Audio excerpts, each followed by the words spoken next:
여러분 안녕하십니까? 2022년 7월 10일에 주일을 맞았습니다.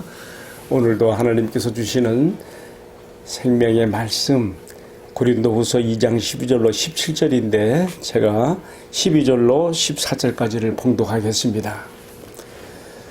내가 그리스도의 복음을 위하여 드로아에 이름에 주 안에서 문이 내게 열렸으되 내가 내 형제 디도를 만나지 못함으로 내 심령이 편하지 못하여 그들을 작별하고 마게도냐로 갔노라.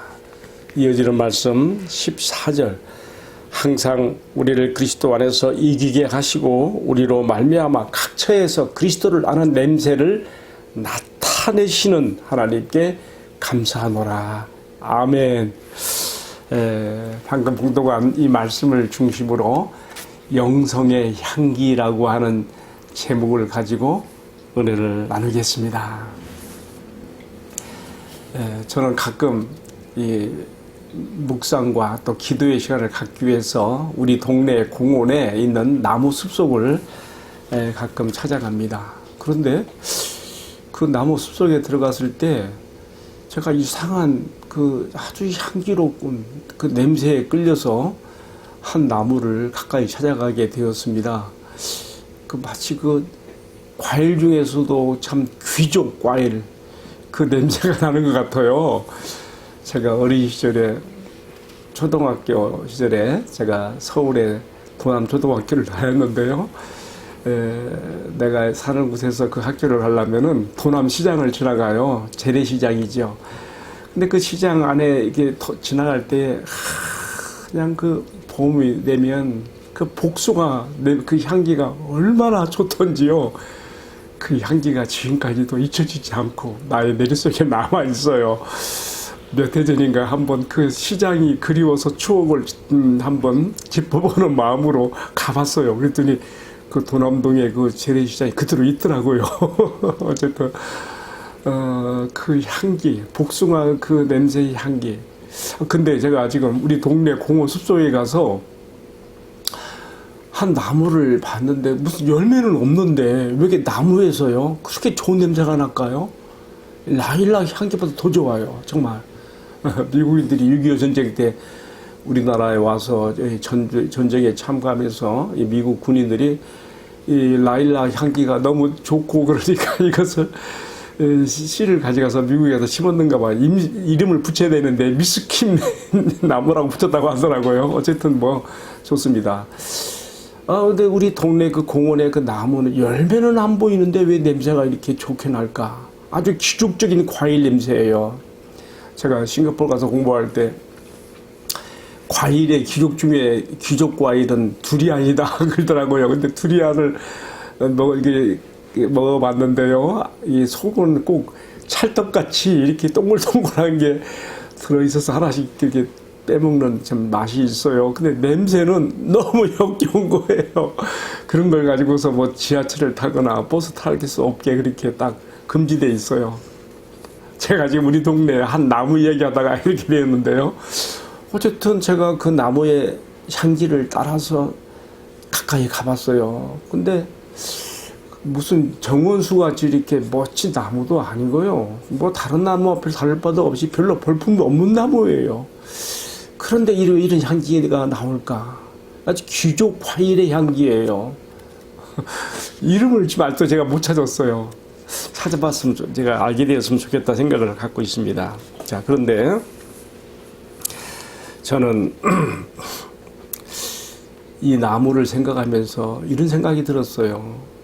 이 나무가 이렇게 볼품은 없지만 이렇게 귀족 과일의 냄새를 풍기고 있는 것은 자신이 만들어낸 냄새가 아니라 이러한 나무의 종자로 심어졌기 때문에 이런 냄새를 내게 것이 아니겠는가, 이런 생각에 미치자 또 내 마음에 번뜩한 깨달음이 와요. 뭐냐면은 그래, 나 같은 죄인을 하나님께서 허물과 죄로 죽었고 정말 악취밖에는, 죄악밖에는 쏟아낼 것이 없는 나 같은 죄를 그리스도 안에서 다시금 살리시고 그리스도 안에서 새 생명을 얻게 하시고 새 피조물이 되게 하시고 그리스도의 생명에 접붙임이 되게 하셔서 나로 하여금 그리스도의 생명의 수액으로 살게 하시며 또 그리스도를 아는 냄새를 나타내게 하시는 것이 얼마나 감사한 일인지 세상 깨달아지더라고요. 우리 동네 숲속에 한 그 좋은 냄새나는 나무 얘기하다가 제가 지금 그런 생각에까지 미치게 되었습니다. 여러분, 오늘의 말씀을 읽어보면요, 바울이요 에베소에서 고린도 교회의 많은 잘못된 그 문제들에 대한 소식을 듣고 편지를 써서 보내지요. 그게 고린도 전서입니다. 디모데의 손에 들려서 그 편지를 보냈어요. 그럼에도 불구하고 그 교회가 어떤 변화가 없었거든요. 그래서 어떻게 합니까? 이번에는요, 눈물의 편지를 써서 본인이 직접 관리하다가 주님께서 거기에 대해서 자제하게 하심으로 눈물의 편지를 써서 디도의 손에 들려서 또 갔어요. 근데 이 바울의 마음속에는요, 고린도 교회가 이 편지에 대해서 어떻게 반응했는지, 정말 그가 원했던 대로 교회 안에 이게 잘못된 것들을 바르게 정리하고 그 주님의 교회로서 바르게 섰는지 마음에 근심이 되고 눌림이 있는 거예요. 떠나보내던 디도는 올 때가 되었는데 돌아오지 않고 소식은 없고요. 그래서 어떻게 됩니까? 바울이 기다리다 못해 에베소에서, 물론 에베소에서 뭐 다른 사연도 있어요, 떠나서 직접 고린도로 향해서 갑니다. 가서 가는 여정이 어떻게 되는가 하면요, 드로아에서 이제 배를 타고 마케도냐로 건너가야 돼요. 여러분, 2차 전도 여행 때도 이 드로아에서 특별한 일이 있었지요. 그때 바울 전도팀이 아시아에서 복음을 전하기 위해서 북아시아, 지금으로 말하면 카스피해 쪽으로 올라가려고 하는데 주의 영이 허락지 아니하므로, 주의 영, 꼭 예수님의 영이라 그랬어요. 그 때문에 기도할 때 밤에 환상 가운데 주님께서 나타내시기를, 마케도냐, 눈이 버럭 파랗고 머리가 금발, 이런 마케도냐 유럽인이 나타나가지고 건너와 우리를 도우라는 환상을 보고 유럽 쪽으로 우리를 부르시는구나 확신하고 넘어가지 않습니까? 2차 전도 여행 때는 바로 드로아에서 이럴 일이 있었던 것이죠. 근데 지금 2차 전도 지금 3차 지금 전도 여행 중이거든요. 에베소에서 지금 고린도로 가는 길에 드로아에서 이제 배 타고 마케도냐를 건너가야 되는데, 바울 전도팀 일행이 드로아 이르렀을 때, 오늘 읽은 말씀 10절에 보게 되면요, 그리스도의 복음을 위해서 드로아 이르렀을 때에 주 안에서 이 복음의 문이 활짝 열려 있었다 그랬어요. 그런데 어떻게 됐습니까? 13절 보니까 그냥 패싱해버려요. 전도를 하지 않고요. 그 이유가 뭐라 그랬어요? 13절, 내가 내 형제 디도를 만나지 못함으로 마음이, 심령이 편치 못해서 그곳에서 열려있는 전도의 문을 내가 그냥 패싱해서 마게도냐로 갔노라, 그렇게 말했어요. 여러분, 우리가 여기서 뭘 알아야 되는가 하면요, 우선 첫 번째로는요, 그만큼 주님의 교회를 염려하고 사랑하는 바울의 마음을 볼 수가 있고요. 또 한 가지는요, 한 동역자, 한 형제의 가치, 한 형제를 지금 만나고 못 만나고의 그 관점에서 그의 마음이 눌리고 편치 못해서, 그의 마음이 복음 전도에 대한 열정으로 타오르지 못해서 그냥 패싱해서 드로아에서 마게도냐로 갔다가 오는 이 말씀에는요, 우리 이제 복음 전도자들의 그 마음, 심령 상태가 한 도시의 구원의 문제를 좌우하기도 하고, 또 더 깊이 들어가면 한 형제의 가치, 한 믿음의 동역자, 한 형제의 그 소중함, 그를 만나고 못 만나고에 의해서 이렇게 마음이 움직인 것을 보면서 깨닫는 바가 많이 있습니다. 자, 어쨌든 드로아에서 전도의 문이 열렸지만 전하지 못하고 마케도냐로 건너갔습니다. 여러분, 그때 바울의 마음이 어땠을까요?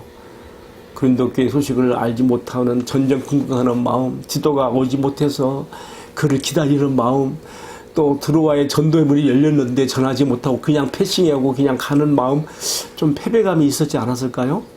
좀 그래서 여기 보니까요, 드로아에서 마케도냐로 건너갈 때 2차 선교 여행 때는요, 마케도냐이나 환상을 보고 막 들뜨고 막 비전에 막 차오른 선교 비전이 차올라서 갔다면, 지금 3차 여정에서는요, 제 생각에는 그래요. 바울의 마음이 패배감으로 좀 눌린 마음으로 걱정과 근심 가운데 건너갔으리라 그렇게 생각이 돼요. 그런데 여기서 끝나면 안 되죠. 그 다음 14절 말씀이 굉장히 중요해요. 왜냐면요 13절과 14절에서는요 그 두 절 사이에는요 아주 깊은 간격이 있어요. 마치 계곡을 통과해 나오는 것처럼 13절에서는요 굉장히 영적으로 굉장히 다운되어 있는 그런 모습을 보였는데요 14절에서는요 그래서 막 솟구쳐 오르는 아주 그냥 그 고양된 그 심령 상태, 그 영적인 그 부흥이 어떤 심령의 그냥 그 발흥된 그런 솟구침이 14절에서 보이고 있어요. 한번 제가 읽어볼게요. 항상 우리를 그리스도 안에서 이기게 하시고 우리로 말미암아 각처에서 그리스도를 아는 냄새를 나타내신 하나님께 감사하노라. 너무 13절과 14절이 천양지차지요? 왜 이렇게 되었을까요? 왜? 저는 그 점을 한번 생각해 보았습니다. 왜 그랬을까? 오늘 본문의 말씀에 자세히 써있지는 않지만은요, 여러분, 지금 이 바울의 선교 여행을 주도하고 이끌어가는 것은 바울이 하는 게 아니에요. 주의 영의 이끌림을 받아 하는 것이거든요. 저도 늘 선교지에 나갔을 때 선교사의 자세로서 선교는 내가 하는 것이 아니다. 하나님의 선교. 그것을 선교 용어로 미시오 데이라 그래요. 미시오 데이. 하나님의 선교. 하나님의 선교를 사람인 우리들이 수종들어 받드는 것 뿐이에요. 분명히 드로아에서 깊은 영적으로 다운되어서 심령이 번치 못한 마음으로 전도에 문이 열린 것도 그냥 패싱했던 바울과 전도팀이었지만은 깨달음을 주신 것 같아요. 지금 이것을 이끌어가는 것은 네가 아니라 나다. 지금 디도가 좀 늦게 오고 있지만 그것도 다 내가 알아서 하는 거다. 지금 네가 고린도 교회의 반응을 알지 못해서 이렇게 전전긍긍하며 만나야 될 디도를 만나지 못해서 네 마음이 그렇게 눌려 있구나.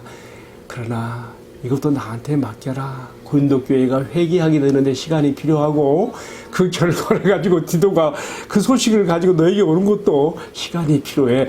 분명히 저는요 바람이 나무를 흔들고 지나가면서 그 나무의 그 향기가 더 퍼져나가는 것처럼 석주의 바람 같은 주의 성령께서 바울의 마음을 흔들고 지나가시면서 침체되고 다운되었던 그의 영을 솟구쳐 올려주시며 하나님의 주권과 하나님의 선교, 너는 지금 하나님이 걸어가시는 이 선교의 수종자로서 너는 나아가는 것이라고 하는 그 하나님 주권 사상과 하나님의 이끄심에, 성령의 이끄심에 확고한 마음을 주셨기 때문에 바울은 잠시 인간적인 생각이 있었지만은 다 내려놓고 승리의 환희에 찬 그런 선언을 14절에서 하는 거예요. 그래서 항상 우리를 그리스도 안에서 이기게 하시고라고 좀 말하고 있어요. 이기게 하시고. 드로아에서 출발할 때 패배한 것 같았어요. 전도의 문이 열렸는데 못하고 그냥 패싱했거든요. 어찌 전도 왕인 사도 바울의 마음이 편했겠어요.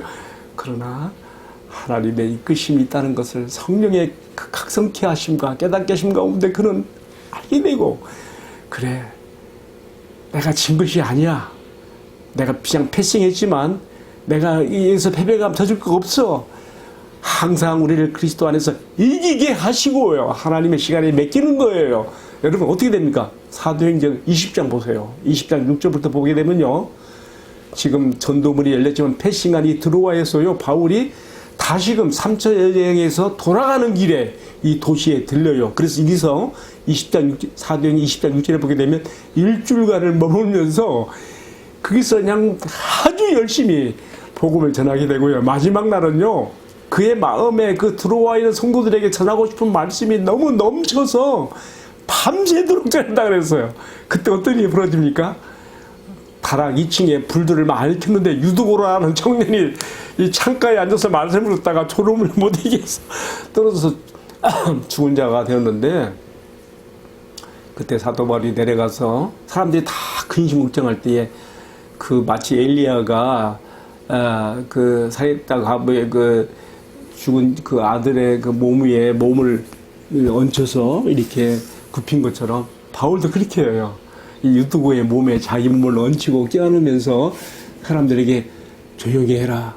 죽은 것이 아니다. 생명이 있다. 살아났잖아요. 그래서 그 드로아의 많은 성도들이 큰 은혜를 받았다. 그래서 여러분, 이것이 얼마나 큰 소문으로 퍼졌겠어요. 예?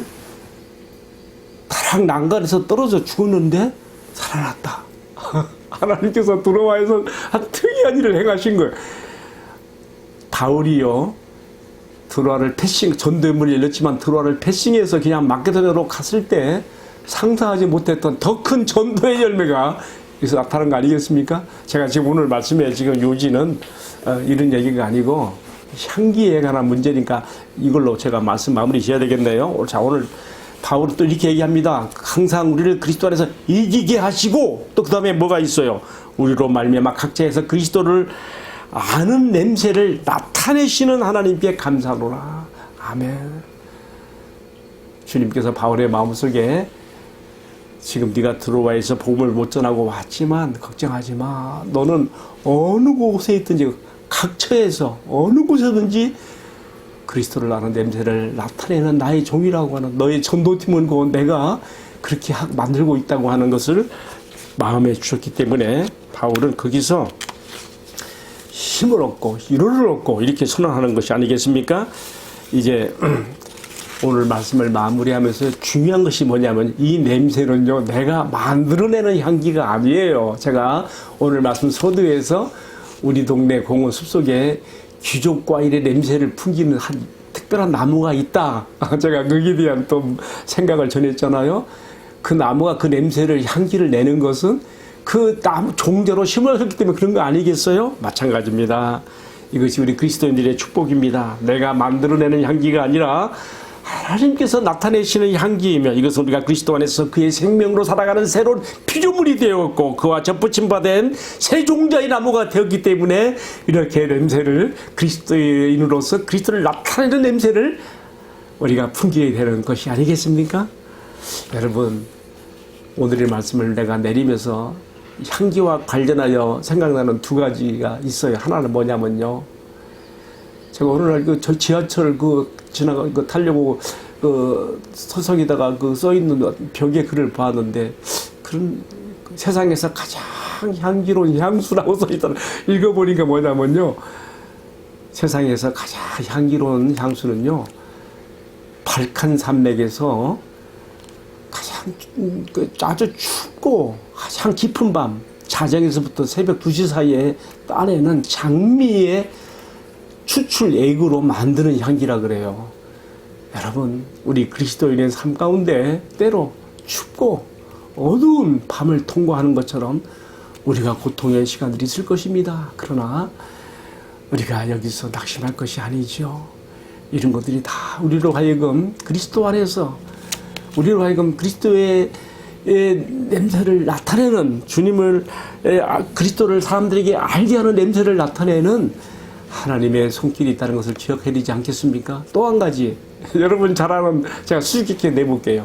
나무 중에 가장 향기로운 나무 무슨 나무게요? 제가 아까 우리 동네 공원에 나무 얘기했는데 진짜 향기 나는 나무는 뭐예요? 백향목이죠. 솔로몬 궁전에서 이 백향목을 펴다가 이걸로 궁전도 지지 않았습니까? 향기가 계속 풍기는 것이죠. 제가 친구 목사님 한번 교회를 방문해 봤더니 성도들을 위한 힐링 방을 만들었다고요. 보니까 이 향나무로 만들어서 향나무. 그래서 그냥 그 목재가 향나무로 이렇게 만들기 때문에 그 안에 들어가니까 이게 향취가 있는 거예요. 여러분, 근데요, 백향목은요, 도끼로 찍힐 때, 벌목에서 그 목재로 쓰기 위해서 도끼로 찍힐 때 향기가 더 진하게 난다는 거 아니겠습니까? 때로 우리가 그리스도와 복음을 위해서 살아갈 때에 이렇게 찍히는 상처와 고통 같은 것들이 있으며, 발칸산맥의 장미들이 가장 깊은 밤에 그 향기가 절정에 이르는 것 같은 그런 것들이 우리에게 있지 않겠습니까? 우리를, 그리스도를 아는 냄새를 나타내는 그리스도의 제자로서 하나님의 자녀로서 우리의 영성을 이렇게 향기나는 영성으로 만들어주시고 이 악한 세상에서 우리를 주님께서 많은 사람들 가운데 이 향기를 나타내는 축복의 그릇들로 사용하게 되기를 주님의 이름으로 기원합니다. 함께 기도합시다. 사랑하시는 주님, 오늘 복된 주일을 맞아서 이 말씀을 시청하는 성도님들과 함께 주님 영성의 향기에 말씀 나눴습니다.